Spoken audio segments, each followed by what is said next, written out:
मैं प्रीति गंगवार स्वागत करती हूँ आप सभी का अपने YouTube चैनल साइंस बबल्स पे। आज की मैं इस वीडियो में लेकर आई हूँ क्लास 10 का चैप्टर 1 का पार्ट 2।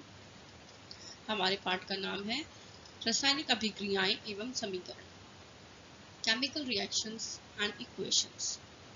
तो चलिए शुरू करते हैं हम अपनी आज की वीडियो।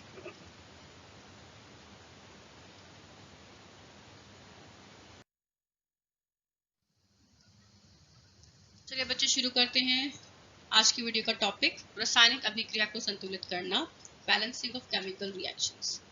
इस टॉपिक को हम आराम से समझेंगे क्योंकि ये टॉपिक बहुत ही इम्पोर्टेंट है और एग्जाम में ज़रूर आता है। सबसे पहले हमें समझना ज़रूरी है द्रव्यमान संरक्षण का नियम, law of conservation of mass. तो क्या कहता है ये नियम? जैसे कि इस नियम में जो शब्द आ रहे हैं द्रव्यमान, संरक्षण, इसी से हमें समझ में आ रहा होगा द्रव्यमान संरक्षित होना चाहिए। इस नियम के अनुसार हमें कुछ ऐसा समझ में आ रहा है। द्रव्यमान किसका? तत्वों का। कौन से तत्व? जो किसी भी रासायनिक अभिक्रिया में भाग लेते हैं। इस नियम के अनुसार किसी भी रासायनिक अभिक्रिया में तत्वों के द्रव्यमान का ना तो निर्माण होता है और ना ही विनाश होता है। रासायनिक अभिक्रिया के पहले एवं पश्चात प्रत्येक परमाणुओं की संख्या समान होनी चाहिए, यानी कि किसी भी रासायनिक अभिक्रिया में LHS साइड पर और RHS साइड पर जो द्रव्यमान होगा, जो परमाणु हैं, उनकी संख्या बराबर होनी चाहिए। तो चलिए शुरू करते हैं बैलेंस करना केमिकल रिएक्शंस को। एक मेथड है जिसे साइंटिस्ट ने नाम दिया था हिट एंड ट्रायल मेथड। इसमें हम ट्राई करते हैं बैलेंस करने के लिए, इसीलिए इसका नाम हिट एंड ट्रायल मेथड दिया गया। स्टेप नंबर 1, रासायनिक समीकरण लिखकर प्रत्येक सूत्र के चारों ओर बॉक्स बना लीजिए। सबसे पहले क्या करना है? रासायनिक अभिक्रिया लिखनी है और इसमें आपको जितने भी सिंबल दिखाई दे रहे हैं उन सब के चारों ओर आपको एक बॉक्स बनाना है। जैसा कि आपको नीचे मैंने एक रिएक्शन दिखाई हुई है, इसमें मैंने लिखा है पहले फेरस आयरन, Fe नाम से जो लिखा हुआ है ये आयरन है बच्चों। इसके बाद दूसरे बॉक्स में लिखा हुआ है H2O यानी कि वाटर। इसके बाद RHS साइड में लिखा हुआ है, आयरो की दूसरी साइड में Fe3O4 प्लस H2। अब आप इसको ध्यान से देखिए, क्या आपको रिएक्शन बैलेंस दिखाई दे रही है? क्या ये संतुलित है? देखिए, सबसे पहले देखते हैं Fe को। Fe LHS साइड में कितने हैं? 1 है। अब देखिए RHS साइड में, RHS साइड में Fe कितने हैं? 3 है। तो पहले ही तत्व से, एलिमेंट से हमें पता चल जाता है कि ये बैलेंस नहीं है। एक तरफ Fe1 है और दूसरी तरफ Fe3 है, तो इसी चीज को हमें बैलेंस करना है। स्टेप 2,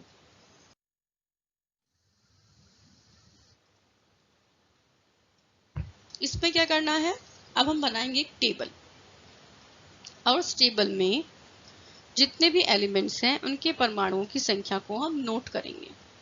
जैसे मैंने कि टेबल शो की हुई है। इसके पहले कॉलम में मैंने लिखा हुआ है तत्व एलिमेंट, दूसरे कॉलम में लिखा हुआ है अभिकारकों में परमाणुओं की संख्या, number of atoms in reactants. तीसरे कॉलम में लिखा हुआ है उत्पाद में परमाणुओं की संख्या, number of atoms in product. Element वाले में, तत्व वाले में अब सारे तत्व के नाम लिखेंगे FeHO। हमने इन तीनों के नाम लिख दिए हैं क्योंकि जो अभिक्रिया हम लेकर चल रहे हैं उसमें ये 3 ही तत्व हैं। अब देखते हैं उस अभिक्रिया में अभिकारक की तरफ परमाणुओं की संख्या क्या थी। Fe की संख्या थी 1 और उत्पाद में Fe की संख्या कितनी थी? 3। अभिकारकों में हाइड्रोजन की संख्या थी, परमाणुओं की संख्या थी 2। उत्पाद में हाइड्रोजन के परमाणुओं की संख्या है 2। इसके बाद ऑक्सीजन, अभिकारकों में ऑक्सीजन के परमाणुओं की संख्या थी 1 और उत्पाद में परमाणुओं की संख्या है इसकी 4। इस तरीके से हम नोट डाउन कर लेंगे। अब स्टेप नंबर 3, सबसे अधिक परमाणु वाले तत्व को अभिकारक या उत्पाद की तरफ से अनुचित गुणांक लगाकर संतुलित कीजिए। इसका क्या मतलब है? हम देखेंगे किस एलिमेंट के पास में सबसे ज्यादा परमाणु हैं। तो सबसे पहले हमने चेक किया कि हमारे परमाणु सबसे ज्यादा इसमें Fe के पास है, नहीं। हाइड्रोजन के पास है, नहीं। ऑक्सीजन के पास है, हाँ। आप देख रहे हैं RHS साइड में ऑक्सीजन के पास 4 एटम्स हैं, परमाणु हैं। सबसे ज्यादा ऑक्सीजन में हुए, बाकी सब में उनसे कम है। तो हम सबसे ज्यादा को लेकर पहले चलेंगे। इसका मतलब LHS साइड में हमें ऑक्सीजन दिख रहा है कि 1 है और RHS साइड में ऑक्सीजन दिख रहा है 4 है। तो हमें इसको बैलेंस करना होगा। कैसे? हम LHS की साइड में H2O से पहले एक 4 लगा देंगे। अब इसका मतलब क्या हो जाएगा? 4 मॉलिक्यूल्स ऑफ H2O, और इस 4 की मल्टीप्लाई H2 से भी होगी और O से भी होगी। इसका मतलब अगर इसको हम ब्रेक करते हैं तो ये हुआ 4 molecules of H2 and 4 molecules of oxygen. तो इस तरीके से LHS और RHS साइड में हमने दोनों साइड में ऑक्सीजन को बैलेंस कर दिया। अब आप देखिए, हमने ऑक्सीजन को तो बैलेंस कर दिया, लेकिन इसके बाद अब हमारा हाइड्रोजन का जो बैलेंस है, इसका संतुलन है, वो बिगड़ गया। कैसे? LHS साइड में अब हम देखते हैं, हमने लिखा है 4 मॉलिक्यूल्स ऑफ H2O, यानी कि 4 molecules of H2, 4 to the 8। तो इस तरीके से यहाँ पर तो हाइड्रोजन हो गया 8 और RHS साइड में रह गया 2। तो अब हम क्या करेंगे? नेक्स्ट स्टेप में इसको बैलेंस करेंगे।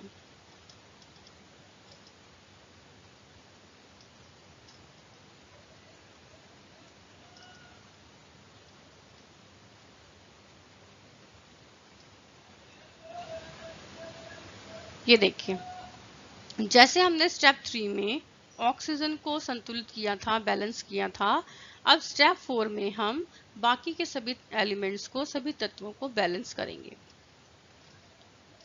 ये देखिए, हमने H2 के आगे भी 4 लगा दिया है RHS साइड में, तो इस तरीके से हमारा हाइड्रोजन बैलेंस हो गया। हमारा Fe3 RHS साइड में 3 था, LHS साइड में 1 था, तो हमने Fe के आगे भी 3 लगा दिया। इससे हमारा आयरन भी बैलेंस हो गया। अब हम देखेंगे सभी तत्वों के परमाणुओं की संख्या अभिक्रिया के दोनों ओर समान है। तो चेक कर लीजिए, सभी तत्वों की परमाणुओं की संख्या अभिक्रिया के दोनों ओर समान है। चलिए चेक करते हैं। आयरन की है LHS साइड में 3, अब RHS में देख लेते हैं, आयरन की है 3, बिल्कुल सही बात है। फिर आते हैं LHS साइड में, हाइड्रोजन के हैं 8, 4 टू द 8, इसकी मल्टीप्लाई हो जाती है आपस में। अब देखते हैं RHS साइड में, इसमें भी हो गए 4 टू द 8, हाइड्रोजन के 8 हो गए हैं। अब आते हैं फिर से LHS साइड में, ऑक्सीजन कितना है 4, और फिर से यहाँ देख लीजिए RHS साइड में ऑक्सीजन कितना है 4। तो इस तरीके से हम देख रहे हैं कि हमारी पूरी रिएक्शन अब बैलेंस हो चुकी है, लेकिन हमारा काम यहीं पे खत्म नहीं हो, छोटे मोटे काम अभी रहते हैं। वो छोटे मोटे काम क्या है? वो छोटे मोटे काम हम करेंगे अब स्टेप 5 में। क्या करेंगे? अभिकारकों और उत्पादों की भौतिक अवस्था लिखेंगे। जो इसमें अभिकारक थे, उत्पाद हैं जो हमने लिए हैं, हमें उनकी भौतिक अवस्था लिखनी है। भौतिक अवस्था आपको पता है, कोई भी मैटर है, कोई भी पदार्थ है, उसकी भौतिक अवस्थाएं 3 होती हैं: ठोस, द्रव, गैसीय अवस्था। रिएक्शंस में एक फॉर्म और आ जाती है, एक अवस्था और आ जाती है, जिसे हम कहते हैं जलीय विलयन, इंग्लिश में से कहते हैं एक्वस। एक रिएक्शन ले लेते हैं। यही रिएक्शन जो हमने अभी बनाई है, इसको हमने लिख लिया है 3Fe plus 4H2O gives to Fe2O4 plus 4H2O।